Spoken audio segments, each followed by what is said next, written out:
আসসালামু আলাইকুম প্রিয় দর্শক, দেশ এবং প্রবাস থেকে যারা এই মুহূর্তে যুক্ত রয়েছেন সবাইকে আরও একটিবার স্বাগত জানাচ্ছি সেভ মানি ইউটিউব চ্যানেলের পক্ষ থেকে।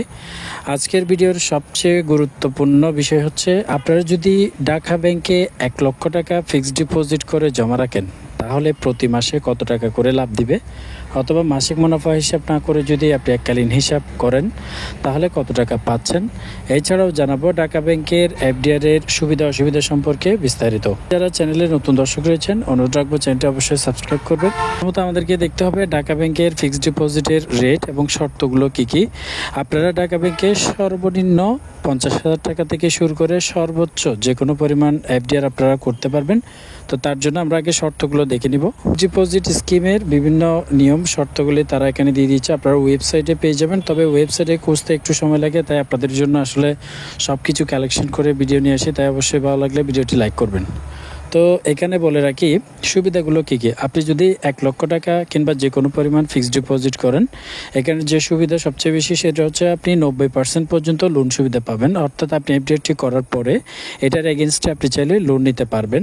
ইন্টারেস্টের পরিমাণ কিন্তু ভালো দেওয়া হচ্ছে। এখানে শর্তাবলীর মধ্যে রয়েছে আপনাকে সর্বনিম্ন 50,000 টাকা থেকে শুরু করতে হবে, এর নিচে হলে কিন্তু হবে না। সর্বনিম্ন 50,000, এর উপরে আপনি যত টাকা পারেন রাখতে পারবেন। এছাড়াও আপনাকে এই হিসাবটি করতে হবে মাস থেকে শুরু করে আপনি 2 বছর পর্যন্ত করতে পারবেন। তবে 2 বছরের বেশি করা যাবে কিনা, হ্যাঁ অবশ্যই। আপনি যখন 2 বছর ফিক্সড ডিপোজিট অ্যাকাউন্টটি করবেন, 2 বছর পরে আপনি যদি টাকাটি তুলে না আনেন সেটি আবারও 2 বছরের জন্য অটো রিনিউ হয়ে যাবে। অর্থাৎ 1 মাস থেকে শুরু করে 3 মাস, 6 মাস, 1 বছর, 2 বছর এভাবে করতে পারবেন। যদি আপনি মেয়াদকাল শেষ হওয়ার পরে টাকাটি তুলে না নেন, অটো রিনিউ হতেই থাকবে, এভাবে আপনি প্রফিটটা পাবেন। তবে বর্তমান রেট দিচ্ছে 10.75%। যখন আপনার মেয়াদকাল শেষ হবে, অটো রিনিউ হওয়ার সময় যে রেটটা থাকবে সেই রেটটাই কিন্তু প্রযোজ্য হবে। এই রেটটা তখন চেঞ্জ হয়ে যাবে। এখন 1 লক্ষ টাকায় 10.75% হলে আসলে কত টাকা আসে? 10.75% আপনাদেরকে লাভ দিবে। তাহলে আপনি পাবেন 10,750 টাকা। এটা কিন্তু 1 মাসে না, এটা আপনাকে প্রদান করা হবে 10,750 টাকা। আপনি 1 বছরে সর্বমোট লাভ পাবেন। আবার যদি আপনি চান যে এটি প্রতি মাসে কত টাকা করে আসে সেটার ক্যালকুলেশন করতে, তাহলে প্রতি মাসে আপনি পাবেন 895 টাকা করে।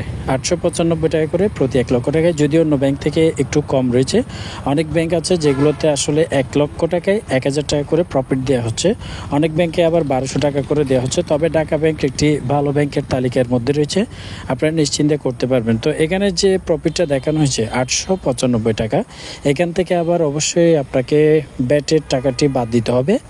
ব্যাটের নিয়ম হচ্ছে, আপনি অ্যাকাউন্টটি করার সময় যদি টিন সার্টিফিকেট দেন এবং প্রতি বছরে যে ট্যাক্স রিটার্ন স্লিপটা দেন, অর্থাৎ সরকারকে যে ব্যাট প্রদান করেন এই স্লিপটা আপনি দেন, তাহলে এখান থেকে 10% ব্যাট কেটে নেওয়া হবে। 10% ব্যাট কেটে আপনি 806 টাকা পাবেন। আর যদি আপনার এখান থেকে 15% ব্যাট কেটে নেওয়া হয় তাহলে আপনার আরেকটু কম লাভ পাবেন। 15% আপনি দিতে না পারলে কাটবে, তাহলে আপনি পাবেন 761 টাকা করে প্রতি মাসে আপনাকে দেওয়া হবে 1 লক্ষ টাকায় ঢাকা ব্যাংকে। আপনি যে কোনো পরিমাণ টাকা জমা রাখতে পারবেন। বুঝতে সমস্যা হয় আপনি কত টাকা রাখতে চাচ্ছেন, কোন ব্যাংকে কিংবা পোস্ট অফিস সহ যে কোনো প্রশ্ন আপনি আমাকে কমেন্ট বক্সে জানাতে পারেন। দেখা হবে নতুন ভিডিওতে। আল্লাহ হাফেজ।